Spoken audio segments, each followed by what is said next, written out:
தமிழ் பேரினத்தினுடைய பெரும் விழாவாக இருக்கிற தமிழ் புத்தாண்டு தை பொங்கல் திருநாள் வருகிற 15ஆம் தேதி உலகெங்கிலும் வாழுகிற தமிழ் பெருங்குடி மக்களால் கொண்டாட இருக்கிறது. அதற்கு முன்னதாக நாம் தமிழர் கட்சியினுடைய மகளிர் பெரும்படை தைமகளே வருக, தமிழர் நலம் பெருக என்ற அழைப்பை முன்வைத்து எங்களுடைய கட்சி அலுவலகத்தில் இந்த பொங்கல் நிகழ்வை நடத்தியிருக்கிறார்கள். அவர்கள் எல்லோருக்கும் என்னுடைய அன்பும் வாழ்த்துக்களும். இதன் வாயிலாக உலகெங்கும் பரவி வாழ்கிற என் உயிர் சொந்தங்கள் அனைவருக்கும் தமிழ் புத்தாண்டு தைப்பொங்கல் திருநாள் வாழ்த்துக்களை சொல்வதில் மகிழ்கிறேன்.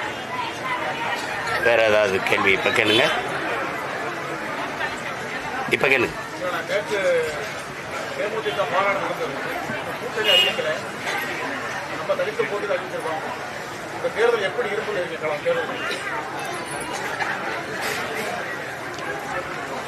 தேர்தல் களம் எப்படி இருக்குது? எப்படி இருக்கு?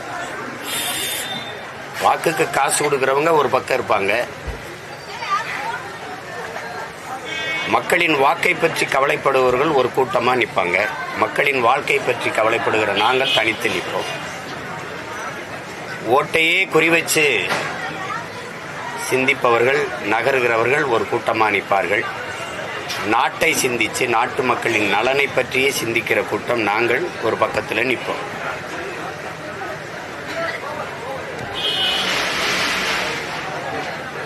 கூட்டமா நிக்கிறதுக்கு, கூட்டத்தில் ஒருவனா நிக்கிறதுக்கு வீரமும் துணிவும் தேவையில்லை. தனிச்சு நிக்கிறதுக்கு தான் வீரமும் துணிவும் தேவை. அப்படி கூட்டமா நிக்கிறவங்க யாருன்னு நீங்க முடிவெடுத்துக்கிறீங்க. தனிச்சு வீரத்தோடும் துணிவோடும் நிக்கிற நாங்க யாருன்னு நீங்க தான் முடிவெடுத்துக்கணும். அதனால வணங்குகிற சாமியை பத்தி கவலைப்படுகிற கட்சி இருக்கும். மக்களின் வாக்கை எப்படியெல்லாம் பறிக்கிறது அப்படின்னு ஒரு கட்சி இருக்கும். கட்சி அரசியல், தேர்தல் அரசியலையே சிந்திக்கிற எல்லாரும் ஒரு பக்கம் நிற்கிறாங்க. மக்கள் அரசியல், மக்களை பற்றி சிந்திக்கிற மக்கள் அரசியல் செய்கிற கூட்டம் நாங்க தனியா நிக்கிறோம். மக்களோடு சேர்ந்து மக்களுக்காக நிக்கிறோம். விளம்பர அரசியல், செய்தி அரசியல் செய்கிற ஒரு கூட்டம் இருக்கு. அண்மையில கொடுத்த மணிக்கணினில கூட மாண்புமிக்க ஐயா கருணாநிதி அவர்கள் படமும் மாண்புமிக்க ஐயா தமிழக முதல்வர் ஸ்டாலின் அவர்கள் படமும் ஒட்டி வச்சு பார்க்க செய்யாம நம்ம பிள்ளைய அழிக்கிறத நீங்க பாக்குறீங்க. இதைத்தான் செய்தி அரசியல், விளம்பர அரசியல்னு சொல்றோம். என் காசுல உங்க படத்தை ஒட்டி நீங்க கொடுக்கறது அது சரியல்ல. ஒரு கட்சிக்கான விளம்பரத்தை தேடுவது மாண்பா இல்ல. இந்த 30 லட்சம் மடிக்கணினிய 10ஆப்பு 12ஆப்பு படிக்கிற பிள்ளைகளுக்கு கொடுத்திருந்தா, போன ஆண்டே கொடுத்திருந்தா பயனா இருக்கும். அது மக்கள் அரசியல். மருத்துவம் படிக்கிற 3ஆவது ஆண்டு மாணவர்களுக்கும் கல்லூரியில் படிக்கிற 3ஆம் ஆண்டு மாணவர்களுக்கும் கொண்டு கொடுக்கும்போது அது தேர்தல் அரசியலா பார்க்கப்படுது. பொங்கலுக்கான 3000 ரூபா உதவித்தொகையை போன ஆண்டு கொடுத்திருந்தா அது மக்கள் அரசியலா இருந்திருக்கும். அடுத்த மாதம் தேர்தல் வரும்போது இப்ப கொடுக்கறது அது தேர்தல் அரசியலா நாங்க பார்க்கிறோம். அதனால இந்த பொங்கல் என் மக்களுக்கு தைப்பொங்கலா இல்லாம தேர்தல் பொங்கலா இருக்கு. உங்களுக்கு புரியுதுன்னு நினைக்கிறேன். இப்ப இது ரெண்டும் தான் களமா இருக்கும். இந்தியர், திராவிடர் என்பவர்கள் ஒரு கூட்டமா இருப்பாங்க. நாங்கள் தமிழர்கள், அது மாண்புமிக்க பேரினத்தின் மக்கள், உலகில் பெருமைப்பட வாழ்ந்த ஒரு பேரினத்தின் மக்கள் என்று தன்மானம் கொண்டு தலைநிமிர்வு கொண்டு தனித்து நிற்கிற ஒரு கூட்டம் நிற்போம். ஏன்னா 1000 விலங்குகளோடு நின்றாலும் புலி தனித்து நிற்கும். தனித்து நின்றாலும் 1000 பேரோடு நிற்கிற திமிரோடு நிற்கும். அதனால நாங்க தனித்து நிற்போம், தனித்துவத்தோடு நிற்போம், தன்மானத்தோடு நிற்போம், தமிழ் பேரின மக்களோடு இணைந்து நிற்போம். அதனால இந்த பொங்கல் தமிழ் தேசிய பொங்கலா இருக்கும். நீங்க பார்க்க போறீங்க. வேற பொங்கல் பண்டிகையை திராவிட பொங்கல் கொண்டாடுங்க அப்படின்னு இப்ப திமுக திராவிட பொங்கலா கொண்டாடிட்டு நான் என் பிள்ளைகளுக்கு தன்மானமிக்க தமிழ் மக்களுக்கு திராவிடத்தை பொங்க வைங்க, அடுப்புல போட்டு திராவிட குப்பையை கொளுத்தி அதுல பொங்குங்கிற தித்திக்கும் தீந்தமிழ் பொங்கலை பொங்குங்க. புரட்சியாளர் அண்ணல் அம்பேத்கர், என்னரும் தமிழ் சொந்தங்களே, நம் மீது சுமத்தப்பட்ட சாதிய இழிவை துடைத்தெறிய போராடாமல் இருப்பதை விட செத்து ஒழிவதே மேலானதுங்கிறார். அது மாதிரி நம் மீது சுமத்தப்பட்ட திராவிட அந்த தீண்டாமை இழிவை துடைத்தெறிய போராடாமல் இருப்பதை விட செத்து ஒழிவதே மேலானது. நீ பிராமண கடப்பாடை கொண்டு திராவிட குட்டிச்சுவரை இடிப்பேன்ட்டாரு அப்படின்னு நீங்க தான் சொன்னீங்க. மாவோ சொல்றாரு, நான் என்ன ஆயுதம் எடுக்க வேண்டும் என்பதை எப்போதும் என் எதிரி தான் தீர்மானிக்கிறான்னு நீங்க தான் சொன்னீங்க. நான் கடப்பாறைய, அதுவும் பிராமண கடப்பாறையை எடுக்க வேண்டிய நிலையில ஒண்டி நிறுத்தினது யாரு? நீ தான். 100 ஆண்டுக்கு முன்னாடி முதல்ல நீ எடுத்த ஆயுதம் இது இந்த பிராமண கடப்பாறை. யாரை இடிக்க? என்னை இடிக்க. இங்க நின்னுக்கிறது இவரு, எங்க தங்கச்சி நின்னுக்கிறது. இவர் பிராமணன், இவன் பாப்பான் ஓ எதிரி. அது சரி, நீ யாரு? நீ யாருப்பா? நீ முதல்ல எந்திரிப்பா. இவன் எதிரின்னு தான் எனக்கு தெரியுமே. ஆரிய படை கடந்த பாண்டியன் நெடுஞ்செழியன் பரம்பரையில வந்தவனுக்கு இது எதிரி நீங்க கற்பிக்க வேண்டியது இல்ல. புரியுதா? நீயும் கற்பிக்க வேண்டியது இல்ல. ஆரியம் போல் உலக வழக்கொழிந்து அழிந்து சிதையா உன் சீரழமை திறமை என்று செயல் மறந்து வாழ்த்துதுமேன் பா எழுதினவன் பேரனுக்கு நீ சொல்ல வேண்டியதில்லை. அந்த வரியை எடுத்தீல நீ எனக்கு கற்பிக்க வேண்டியதில்லை. வைக்கவே துணிவில்லாத நீ எனக்கு எதிரி அடையாளம் கட்டுற? நீ கோலை. நீ எதுக்கு எனக்கு வீரனுக்கு அடையாளம் கட்டுற எதிரியே? நீ ஓரத்துல போய் உட்காரு. நீ யாரு? தன்மானமிக்க தமிழ் மக்கள்கிட்ட சொல்றேன், நீங்கள் தமிழர்களா திராவிடர்களா? தமிழனின் திருநாளை, தமிழனின் பொங்கலை எதுக்கு திராவிட பொங்கல் நீ அடையாளப்படுத்துற? எதுக்கு அடையாளப்படுத்துற? நீ ஆதி தமிழனை தமிழனை திராவிடன் போட்டு 3 சகதியில போட்டும் கிளர்ந்து எழுறான். அழிடா எடுறா, ஆதி திராவிடன் தூக்குடா, ஆதி தமிழன் எழுதுறான்னு இப்ப ஆளு எது பண்றான். நீ என்னை பறையன்னு சொல்றது இழிவுன்னு நான் நினைக்கிறியா? இல்ல, வள்ளுவனே பறையன், ஆதி பாட்டன் சிவனே, ஆதி இறை சிவனே பறையன். அதுல சொல்றதுல எனக்கு திமிரு இருக்கு, பெருமிதம் இருக்கு, நிமிர்வு இருக்கு. நீ யார் அந்த சொல்ல சிறுமைப்படுத்துறதுக்கு? அதான் என் தாத்தன் சொல்றான், ரெட்டமலை சீனிவாசன். பறையன்கிற இழி சொல்லு நீ நினைக்கிறான், அதை எழிச்சு சொல்ல மாற்றாங்கிறான். அதனாலே நான் 1 பைசா தமிழன் எடுத்து நான் பறையன்னு இதழ் நடத்தினேங்கிறப்பல, இதழுக்கு பேரே நான் பறையன்னு வச்சேன்டா, நான் நடத்துற இதழுக்கு பேருன்றப்பல. நீ சும்மா எங்களை அப்படியே ஊனப்படுத்தி குற்றப்படுத்தி என்ற சொன்னில தமிழ் படிச்சா வளம் கிடைக்குமா, தமிழ் படிச்சா சோறு கிடைக்குமா? தமிழ் எனக்கு வேலையும் சோறும் இல்லடா, என் உயிர்னு கிளர்ந்தெழுகிற ஒரு கூட்டம் வந்துட்டுது. அது என் முகம், என் முகவரி, என் அடையாளம், எல்லாம் என் இலக்கியம், என் கலை, என் அறிவியல், என் அரசியல், என் வரலாறு எல்லாமே தானே எனக்கு கற்பிக்குது. நீ எனக்கு அதெல்லாம் அது ஒரு காலம். திராவிடத்தை தூக்கிட்டு குடுகுடு போய் தூக்கிட்டு அடிச்சுக்கிட்டு இருக்க கூடாது. இப்பெல்லாம் நீங்க பாத்தீங்களா, தெருவில் குடுகுடுப்புக்காரன் நல்ல காலம் பிறக்குதுன்னு அடிக்கிறது இல்லை. ஏன்? இவங்க ஆட்சியில எப்பவும் நல்ல காலம் பிறக்காதுன்னு அவன் போயிட்டான். என்னையா எவனும் அடிக்கிறது இல்ல.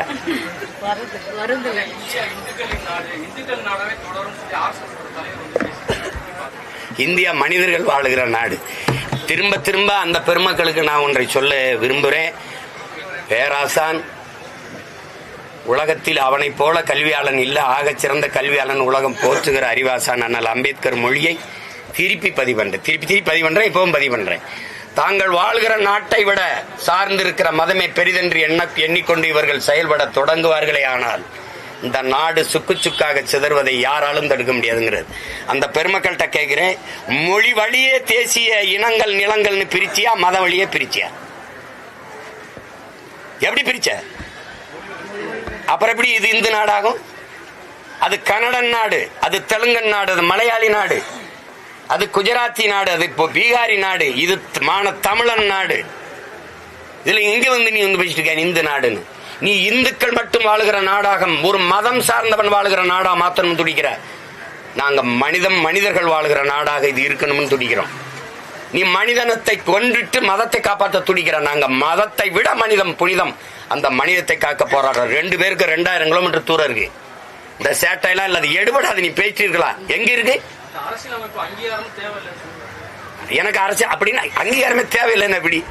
உனக்கு தேவைன்னா அரசியலமைப்புக்குள்ள வாம்ப, என்னை குத்தி கொல்லணும் அடிக்கணும்னு இந்த போர்வைக்கல வாம்ப வந்து அடிச்சு துறை போட்டு அங்கிட்டு போடா, நீ போர்வைக்கல வராதம்ப. என்னவும் சேட்டை. அரசியலமைப்பே தேவையில்லைன்னு சொல்ற நீ, எனக்கு தேவையில்லை. உன் கருத்தும் தேவையில்லை. எப்படி? ஏன் அரசியலமைப்பு உனக்கு தேவையில்லை? அதை தந்தவன் ஆளு அண்ணல் அம்பேத்கர். அதனால நீ அதை நிராகரிக்கிற. ஐயா ராமதாஸ் வந்து திமுகவுக்கு நற்சான்றிதழ் கொடுத்திருக்காரு. அது எங்க ஐயாவோட கருத்து. எங்க ஐயாவோட கருத்தை நான் எப்பவுமே எதிர் விமர்சனம் செய்யறது இல்லை. அது விடுங்க, அது அவருடைய கருத்து. நான் என்ன சொல்றேங்கிறத நீங்க பாக்கணும். பிப்ரவரி 1ஆம் தேதி வந்து பாத்தீங்கன்னா இந்துத்துவம் இந்திய தேசியத்திற்கு எதிரான முத்துராமலிங்க தேவரின் ஆன்மீகமும் அரசியலும் சொல்லிட்டு ஒரு கருத்தரங்கம் திராவிட கழகத்தினர் நடத்துறாங்க. திரு சீமான் அவர்கள் ஏற்கனவே பாரதியார் விசஸ் பெரியார் ஒரு போர்ட் நடத்திருக்காங்க.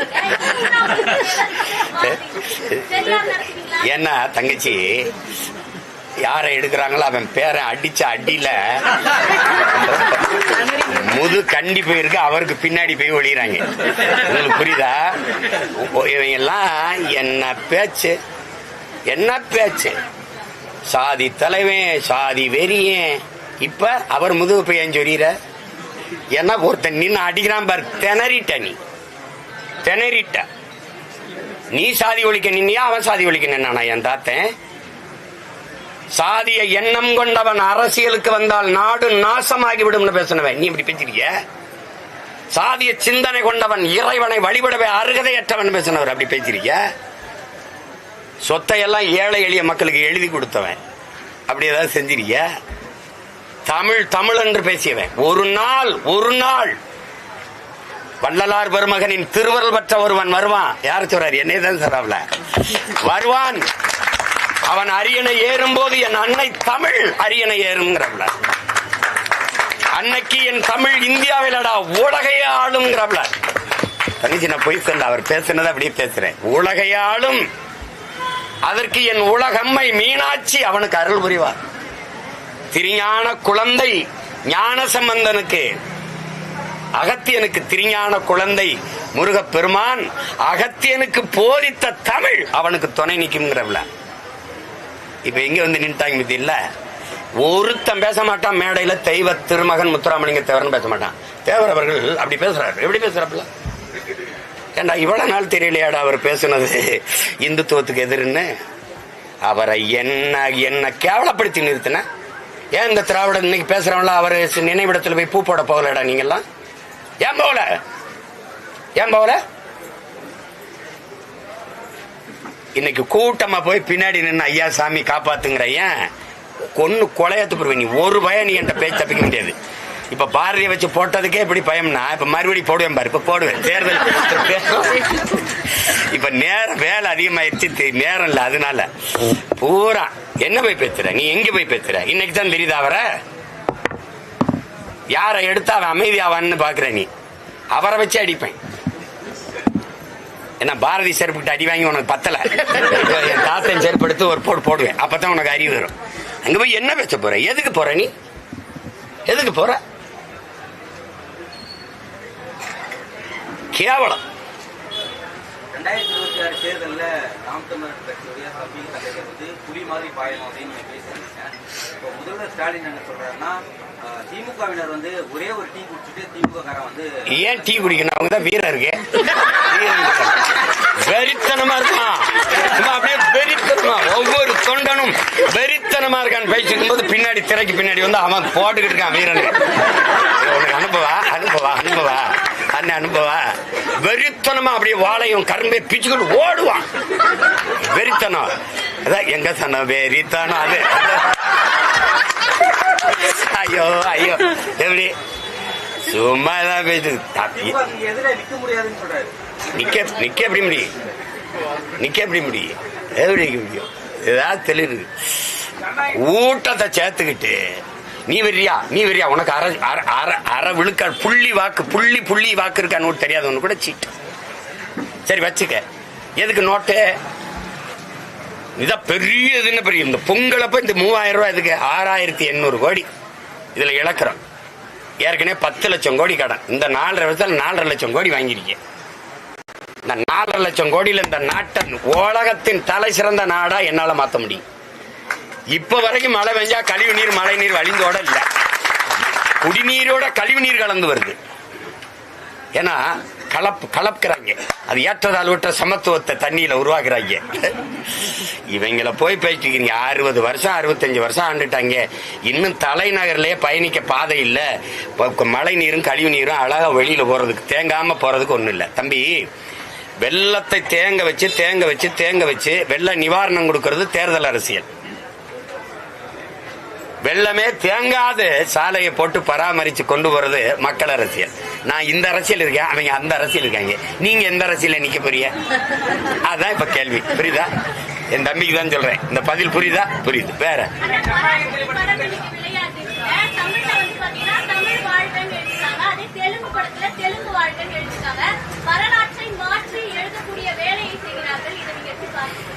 வியாபாரி என்ன செஞ்சு செய்வான்?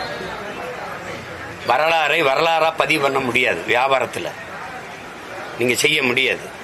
பொன்னியின் செல்வன் ஒரு படம் பார்த்தீங்க, அதுதான் என் பாட்டனுடைய வரலாறா நீங்க நம்புறீங்களா? அது ஒரு புதினம், இலக்கியம், புராணங்கள், இதிகாசங்கள் பொய் பேசும். வரலாறு பொய் பேசாது, பொய் பேசக்கூடாது. உள்ளதை உள்ளபடியே பதியணும். இவர்கள் ஆந்திராவில் படம் வெளியிடும் போது நாங்க இந்தியை எதிர்த்தோம்னு போட முடியாது. புரியுதா உங்களுக்கு? நீங்க இந்தி பேய வெளியேறலாம் சொல்ல முடியாது. அங்க வட இந்தியாவில் போய் இப்ப இந்திய பேன் இந்தியா படமா இதை ஆக்க முடியாது. இந்த மண்ணில் பார்த்ததோட நீங்க நின்னுக்கிறணும். இப்ப இங்க பெரியார்னு ஒரு படம் வந்துச்சுல தங்கச்சி. இப்ப பெரிய சீர்திருத்தவாதிகள், முற்போக்குவாதிகள். ஆந்திராவில் அந்த படம் வெளியாகும் போது ராமசாமி நாயக்கர்னு வந்துச்சு. அப்படி வந்துச்சு. எப்படி வந்துச்சு? எப்படி சேட்டை?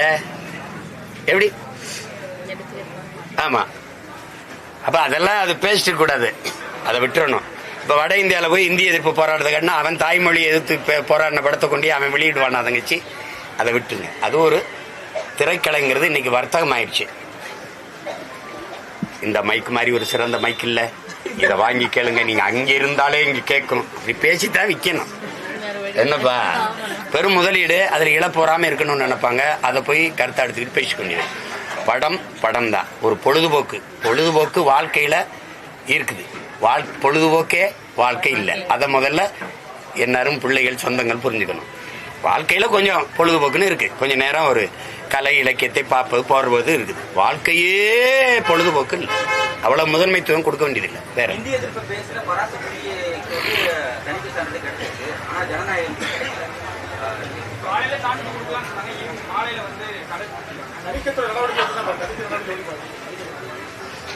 அது தெரியல. வெறுப்புக்கு இயங்கும். இப்ப நான் நடிச்ச அடங்காத என் தம்பி சண்முகம் எடுத்தார். இப்ப எங்க அண்ணன் சரத்குமார், நான், என் தம்பி ஜீவபிராசு கதாநாயகனா நடிச்சாப்ல. நான் ஒரு காட்சி தான் நடிச்சேன். அதுலயே 6-7 வெட்டிட்டாங்க. நீ இந்த இப்ப சொன்னல, நீ மதத்தை காத்துட்டு மனிதத்தை கொல்ல நினைக்கிற, நான் மதத்தை தவிர்த்து மனிதனை காக்க நினைக்கிறேன் அப்படின்னதை தூக்கிட்டாங்க. அதனாலதான் இப்ப ஒரு தடவை பேசிட்டேன். புரியுதா? இப்ப இதெல்லாம் இந்த மாதிரி இதெல்லாம் அதுல 500 இடங்கள்ல வெட்டிட்டாங்க. இப்ப அவங்க அவங்களுக்கு ஏற்படைய எந்த அரசும் தன்னை புகழ்வது, தனக்கு ஆதரவா வர்ற கருத்துக்களை கருத்து சுதந்திரங்குது.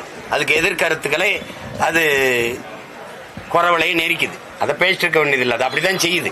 இப்ப அண்ணன் எடுத்த குற்ற பத்திரிக்கைன்னு ஒரு படம் வந்ததுல எப்படி கொதறி வந்ததுன்னு தெரியும். உங்களுக்கு தெரியும். மூங்கில் கோட்டைன்னு ஒரு படம் எடுத்தாப்புல ஆபாவான அண்ணன். அது முடங்கி அதோட படம் எடுக்கவே முடியாம போயிடுச்சு. இந்த மாதிரி எல்லாம் நிறைய நடக்குது. அதுக்குள்ள என்ன இவ்வளவு தூரம் அவங்க நெருக்கடி கொடுக்கற அளவுக்கு என்ன இருக்குன்னு நமக்கு தெரியல. அத எனக்கு நான் என்ன பாக்குறேன்னா, நேத்து மாண்புமிகு தமிழக முதல்வர் அவர்கள் இந்த ஜனநாயகன் படத்துக்கு இதுங்க. நான் என்ன நினைக்கிறேன், திரையில் வர்ற ஜனநாயகனை பத்தி நீங்க பேசுறீங்க, தரையில நிக்கிற ஜனநாயகன் நான் இருக்கேன். என்னை பத்தி நீங்க கவலைப்பட மாட்டேங்கிறீங்க. எனக்கு என்ன ஒரு சிக்கல், நீங்க நல்லா கவனிக்கணும்.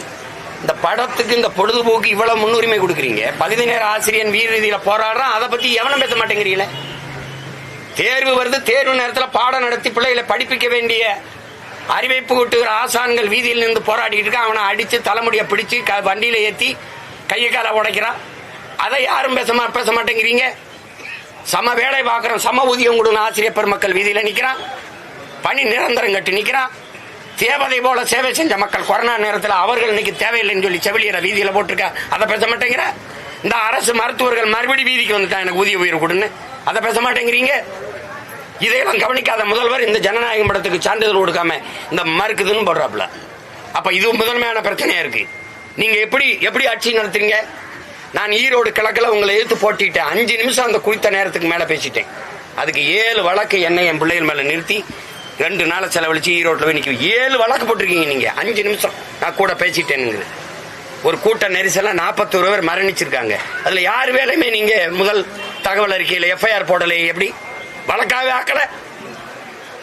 இந்த நாட்டில் ஒரு மனித புனிதன் நீ மதுக்கடை திறந்து குடிக்க வச்ச காலத்துல ராஜாஜியை திறந்த 6000 பள்ளிக்கூடத்தை 3 பள்ளிக்கூடத்தை திறந்து படிக்க வச்சு 14,000 பள்ளிக்கூடங்களை திறந்து எங்களை படிக்க வச்ச என் தாத்தன் காமராஜர் ஒரு வலையொலிக்காரன் அவ்வளவு இழிவா பேசுற. நீ அவனுக்கு 2 மிஷின்கன் கண்ணோட 2 போலீஸ் பாதுகாப்பை போட்டு அவனை பாதுகாத்து வச்சிருக்க. அவன் மேல ஏன் வழக்கு போடல? ஏன் போடல? உங்க துணிவு இல்லாம அவன் பேசுறான். தமிழ் மக்களின் பேரன்பு மிக்க ஒரு பெருந்தலைவனை இப்ப சீமாண்டைக்கு நின்று பேசுறான். அவன் புகட்டாத கல்வி அறிவா சொல்லுங்க.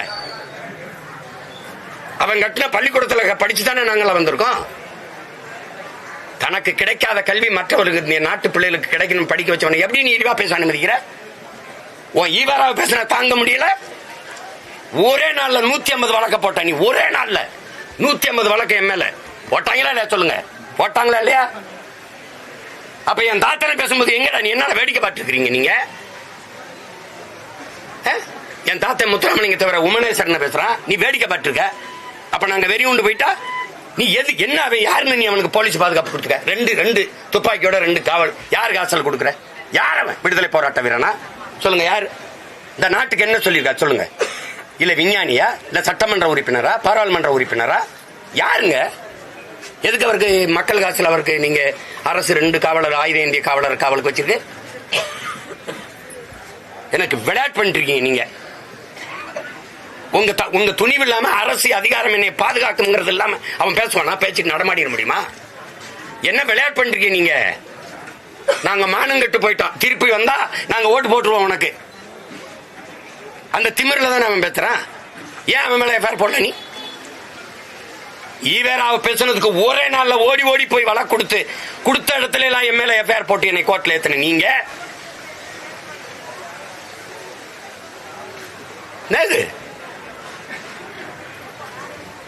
ஒரு தேசிய பிள்ளைகள் எழுச்சி உருகிற காலம். தமிழர் என்று தன்மானம் கொண்டு கிளர்ச்சி விட்டு எழுச்சி உருகிற காலம் இது. அடிபட்ட புலியும் அடிமைப்பட்ட இனமும் எழுச்சி வரும்போது எவனும் எதிர் நிற்க முடியாது. ஐயா இறையன் எழுதுறாரு. நாங்க வெறும் அடிபட்ட புலி இல்ல, அடிமைப்பட்ட இனம் இல்ல. 2ம் பார்த்து செய்யணும். சும்மா தேவையில்லாம வந்து அவன் பேட்டுக்கான். சரி, நேற்று விருதுநகர்ல வழக்கு பதிவு பண்ணி அவனை கைது பண்ணதுக்கு என்ன ரியாக்ஷன்? என்ன நடவடிக்கை? என் தாத்தன் தெய்வ திருமகன உமனேஸ்வரன் சொல்றான். இவனுக்கு எப்படி தெரியும்? என்ன என் வீட்டு பெண்கள் அனுப்பிச்சு வச்சாங்க. சேட்டை தானே இது. ஏண்டா 4 சோத்துக்கள் இருந்துகிட்டு என்ன வேணாலும் பேசிட்டு நீங்க என்ன விட்டுருவீங்க. உங்களை அந்த அரசு அதிகாரம் எத்தனை காலத்துக்கிட்ட அந்த அதிகாரம் இருந்துரும்? எத்தனை காலத்துக்கு? 5 வருஷம் இல்ல 10 வருஷம் 15 வருஷம் பார்த்தோம்டா. நிரந்தர முதல்வர் சொன்னவெல்லாம் எங்க படுத்திருக்கான்னு என்ன சிரிக்கிறீங்க? நிரந்தர முதல்வர் அப்படின்னா என்ன? வான நிரந்தரம்டா, கடல் நிரந்தரம்டா, மலைய நிரந்தரம் இல்ல. வெட்டி வித்துட்டா நாய். மலைய நிரந்தரம் இல்ல. பார்த்து பண்ணணும். சும்மா ஒன்னையும் சேட்டை பண்ணிட்டு அலையக்கூடாது. ஒரு பாடம் வரல அவ்வளவுதானே. இன்னைக்கு வரல, நாளைக்கு என் பிள்ளைகள் வந்தா பார்க்க போகுது. என்ன பண்டிகையில வரல கூட வசூல் படுவோம் இல்ல, அவ்வளவுதானே. அடுத்து கூட 10 நாள் ஓடனா அந்த பிள்ளைய பார்த்துட்டு போறோம், அவ்வளவுதான். அவ்வளவு நீ எங்க கொண்டு தள்ளுற? ஒரு அறிவு சமூகத்தை அழிவு சமூகமா மாத்திக்கிட்டே போறியே.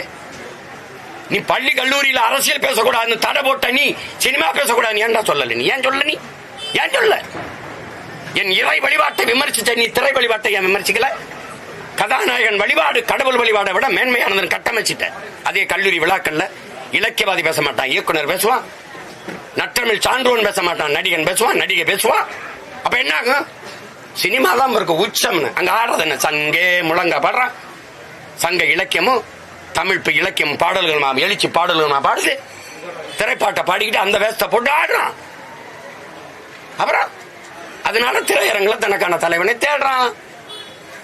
நீ கல்வி சிறந்த தமிழ்நாடுல நடிகை பேச வைக்கிற, மடிக்கணினி கொடுக்குற இடத்துல நடிகை இயக்குனரை பேச வைக்கிற. ஏன் அறிவு சான்றோனே இல்லையா? வறண்டு போச்சா?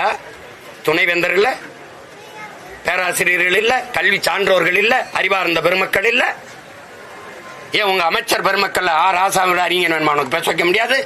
திருச்சி சிவாவோட சான்றோன் வேணுமா பேச வைக்க முடியாது? என்ன பழக்கம் வச்சு, என்ன பழக்கம்? எங்க கொண்டு போறீங்க நாட்டை?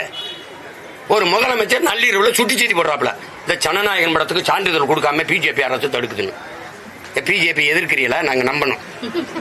ஆபரேஷன் சிந்தூருக்கு உலகத்துக்கு முன்னாடி கொடியை பிடிச்சிட்டு பேரணி போனது யார்? வாழ்த்தி நீங்க தானே, நீங்க தானே. இடின்னு வர்றேன் மோடின்னு ஓடி போனது யார்? நாங்களா நீங்களா? யாரும் பண்ணக்கூடாது, எதையும் பண்ணக்கூடாது. எல்லாத்தையும் பணத்தை போட்டு, பிணம்னாலும் பணத்தை போட்டு மூடணும், ஊழல் லஞ்சம்னாலும் பணத்தை போட்டு மூடணும், ஏதாவது எடுத்து பேசா வாயில பணத்தை போட்டு மூடணும். இதுவேவா ஒரு ஆட்சி?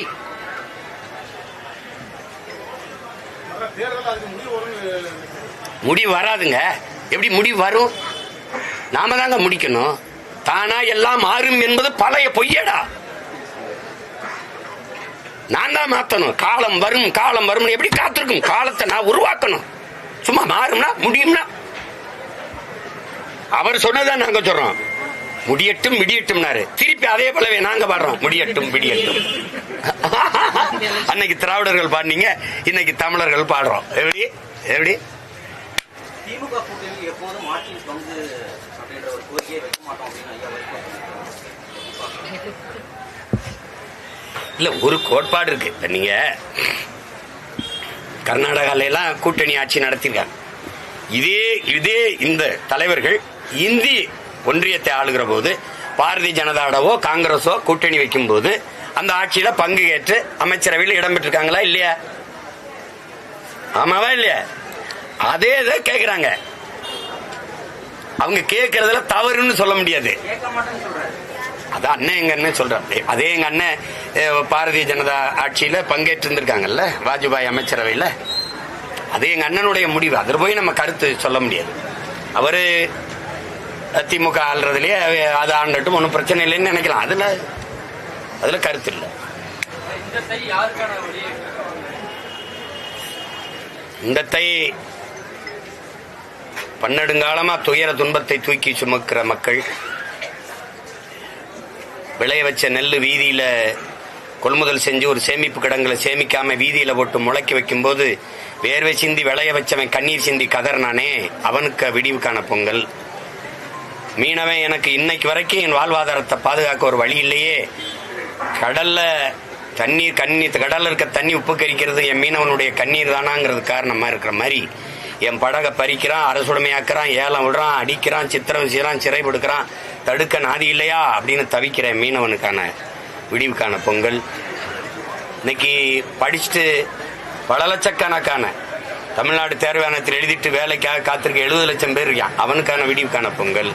இந்த பகுதி நேர ஆசிரியர் வீதியில் நின்று போராடுறான், அவனுக்கு 14 ஆசிரியர் எழுதிட்டு தகுதி தேர்வு பெற்று பணி நியமனத்துக்கு காத்திருக்கான், அவனுக்கு உழவர் குடிக்கு மீனவர் குடிக்கு எல்லாருக்கும் இப்ப எல்லாருக்கும் இன்னைக்கு செவிலியர் நின்று போராடலாம், அவனுக்கு எல்லாருக்குமான ஒரு விடியலா இந்த தை இருக்குங்கிறது என்னோட அசைக்க முடியாத நம்பிக்கை. வேற வேற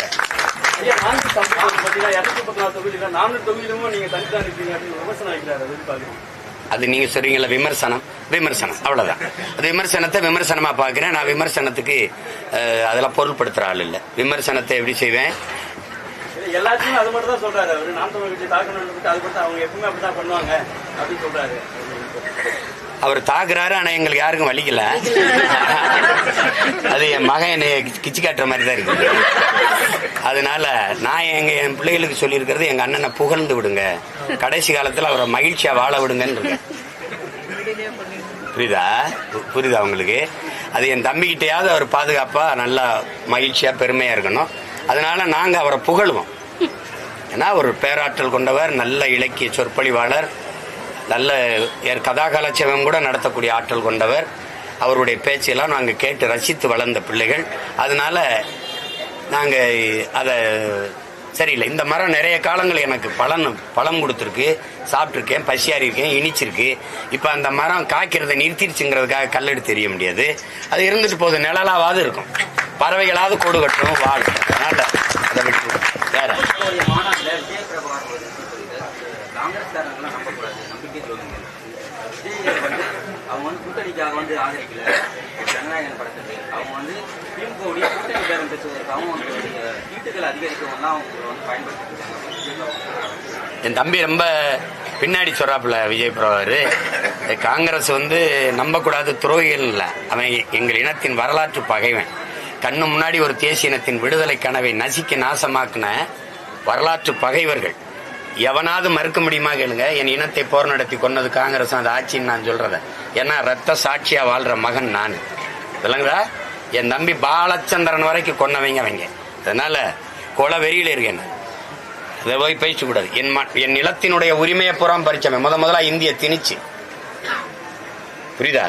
என் மாநில உரிமை கச்சத்தீவை எடுத்து கொடுத்து அங்க வாழ்ந்த மலையக மக்கள்ல பல லட்சம் பேர் இரவோட இரவா குடியுரிமையற்றவர்களாக நாடற்றவர்களாக கொண்டு இறக்கிவிட்டு திருப்பி ராஜீவ் ஜெயவர்த்தனை ஒப்பந்தத்தின் மூலமா என் இனத்தினுடைய விடுதலை கனவை நசுக்கி கல்வியை பொதுப்பட்டியல் மாநில பட்டியலிருந்து தூக்கிட்டு போயிட்டு மருத்துவ உரிமை எல்லாத்தையும் எடுத்துட்டு போய் இந்த நச்சு திட்டங்கள், இந்த அணு உலை, இந்த ஸ்டெர்லைட், இந்த மீத்தேன் ஈத்தேன் எல்லா கர்மாந்திரத்தையும் என் தலையில கட்டி இந்த காவிரி நதிநீர் உரிமையை இழக்க செய்து கொஞ்ச நஞ்ச துரோகம் அயோக்கியத்தனமும் இல்லை, புரியுதா? அவன் போய் இந்த சந்தர்ப்பவாதி என் தம்பி சொல்ற மாதிரிலாம் அப்படி சாதாரண வார்த்தையில் சொல்றதை நான் விரும்பல. ஆனா புரிஞ்சுக்கணும், வளர்கிற பிள்ளை அவன் என் தம்பி விஜய் பிரபாகர்லாம் இந்த காங்கிரஸ் பாரதிய இந்திய கட்சிகள் எதுக்கு என் நிலத்துக்கு முதல்ல நீ எதுக்கு சொல்லு? என் வீட்டு இளவு கழுவிய நான் செத்ததே ஒன்னாலதான். அப்புறம் எல்லா உரிமையும் இழந்துட்டு நிக்கிறேன், எதுக்கு நிப்ப சொல்லு? எதுக்கு நிப்ப? நான் இவ்வளவு பேசுறேன்ல, இந்த உரிமையில ஏதாவது ஒன்றுக்கு இந்த கட்சிகள் நிக்கும்னு சொல்லுங்க, நாங்க அவங்களோட நிக்கிறோம். திருப்பரங்குன்ற வழிபாட்டுக்கு வருவேன். இந்த மலை மேல இருக்கிற இந்த தூண்ல விளக்கேத்தனம்ங்கிறத உரிமை கொண்டாடுவ. பக்கத்துல இருக்க மலையை வெட்டி எடுத்துட்டு போவான் குவாரின்னு நீ கேட்க வர மாட்டேன். குண்டு இருக்கிற இடமெல்லாம் குமரன் இருக்கும்னு என்னுடைய இது பாடுதே. அப்ப அந்த குன்றுல என் குமரன் இருந்தானா இல்லையா? அந்த குன்று குவாரி இது மட்டும் எப்படி தேர்தல் வருதுன்னா உனக்கு என் இறை மேல நான் வச்சிருந்த பக்தியை பற்றை நீ வாக்காக்க துடிக்கிற. அப்ப அது எவ்வளவு இழிவு அரசியல்! இது எங்க இருக்கு மக்கள் அரசியல்? என்னுடைய மாண்பு, என்னுடைய பண்பாட்டு வழிபாட்டு அரசியல் இல்ல, உன்னுடைய வாக்கு அரசியல் அது. அதனால நான் அதை எதிர்க்கிறேன். என் முருகனுக்கு நீ சொல்லிதான் விளக்கத்தணும் எனக்கு ஒண்ணு இல்லையே. நீ யாரு முதல்ல? நீ எங்க இருந்து வந்த? இத்தனை ஆண்டுகளா எங்க போய் இருந்த? நீ முருகன் மாநாடு நடத்தும் போது கூட நீ விளக்கத்த வரல, ஏன் வரல? அப்ப ஏன் விளக்கத்தல? நீ ஏன் வரல? வேற பராசக்தியில ஜனநாயக பராசக்தியில காங்கிரஸுக்கு எதிராக தான் இந்த தீ பரவுச்சு. இப்போ தீ பரவுறத திமுக கொண்டாடிட்டு இருக்காங்க. யாருக்கு எதிராக கொண்டாடுறாங்க? எந்த தீ பரவுது? பராசக்தியில தாயே பராசக்தி. நாங்க என் தம்பி எல்லாம் சேர்ந்து கல் உண்ணும் போது பனையை தொட்டு பராசக்தியின் பால் தான் குடிப்போம். அதனால அந்த பராசக்தியா ஞாபகம் வருது. சும்மா போட்டு ரொம்ப பேசிட்டு இருக்காது, அதை போட்டு படத்தை போட்டே அவ்வளவு நேரம் பேசிட்டு அலைய வேண்டியது. விடுங்க, அது ஒரு இது. பொழுதுபோக்குக்கு மிக குறைந்த அளவு முக்கியத்துவம் கொடுங்க. சீன பிரதமர் இங்க வரும்போது 2 மாசம் தொடர்ச்சியா கிரிக்கெட் எப்படா உங்களால விளையாட முடியுது? எல்லா வேலையும் விட்டுட்டு 11 ரூபாய் விளையாடிட்டு இருக்கா, பல லட்சம் பேர் கூடி பாட்டே இருக்கீங்களா? நாங்க விளையாட்டுக்கு பொழுதுபோக்கில் அது முன்னுரிமை கொடுப்போம், ஒரு குறைந்த அளவு. அதையே போட்டு விளையாடிட்டே இருக்கிறது, அதையே பேசிக்கிறது. என்ன கொடுமை இது! ஐயோ, வேற ஏதாவது சொல்லுங்க. அவ்வளவுதானே. எல்லாருக்கும் இனிய பொங்கல் நல்வாழ்த்துக்கள். வணக்கம்.